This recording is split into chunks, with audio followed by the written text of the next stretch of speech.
This is the very last set of lines from Amores 1.2, so the second poem in Book 1.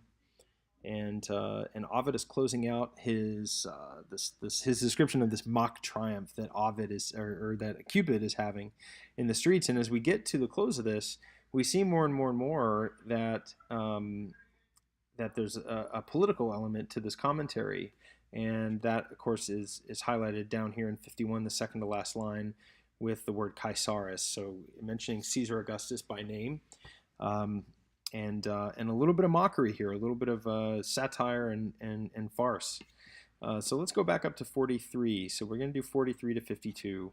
And he starts out with the first half of this nice anaphora here. Then also, Ures, you will burn not a few men, if we know, or I, because remember Ovid uses the royal plural, if I know you well. So here, the third conjugation verb, and this E is the future tense. And so we're talking about burn with passion, right? Inflame, impassion, not a few men, and the laetities there is really nice. Not a few men, these men that are watching the procession. And then also, passing by, or maybe as you pass by, you will give not a few men here, I think, many wounds. So Ovid's depicting Cupid in his chariot pulled by doves to have these sort of like impassioned, frenzied men in the wake of his chariot as he moves through Rome. They are not able, and here licet means although. So this is not liceo, the verb that means to be permitted or to be allowed. This is although.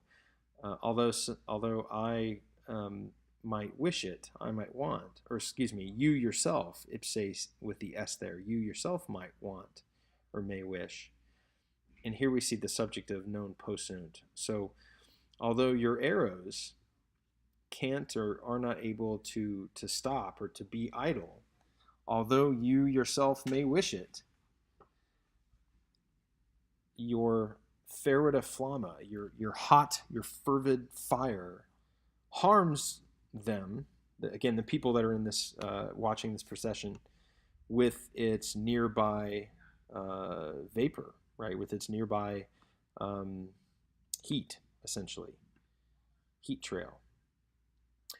And we have a comparison here. Well, just like or such was Bacchus with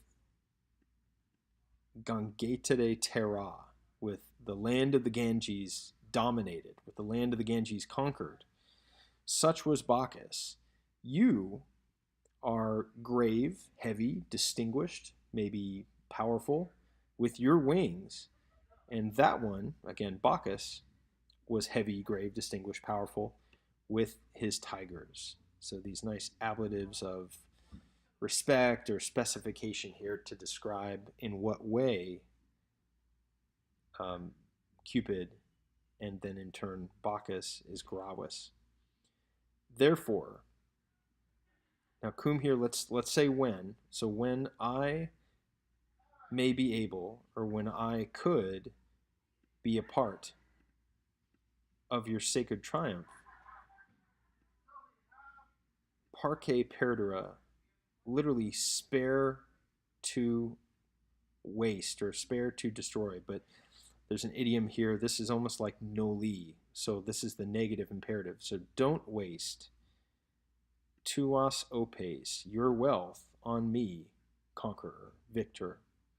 And let's go back up here. That doesn't really make a lot of sense with when, and we do have a subjunctive, so this might be a concessive clause. So what if we said although?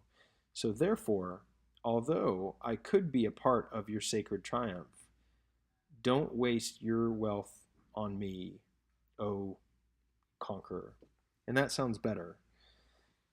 So look upon the blessed arms of your kinsman Caesar, of your descendant Caesar.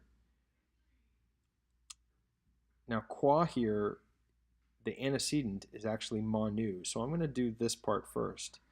So he, that one, Caesar, protects the conquered with his hand, the same hand with which he has conquered them. So he ends his Amores with a little bit of a jab at Caesar, saying, "Well, Caesar's protecting you, but he's not, right? He's conquering you and calling it protection." There's also quite a bit of imagery here. So Bacchus, in its revels and in Bacchic revels and orgies and things like this that we read about, Bacchus gives in to drunkenness and passion and frenzy and furor and all of that kind of thing. And that really is the opposite of what Augustus wants to accomplish in Rome. He wants people not to give in to their passions, but to get married and have babies, have progeny. So here, this sort of allusion, almost kind of comparing Bacchus and Cupid and Augustus is really something that Augustus might have a problem with, and might have attributed to Ovid's Carmen et Error caused exile.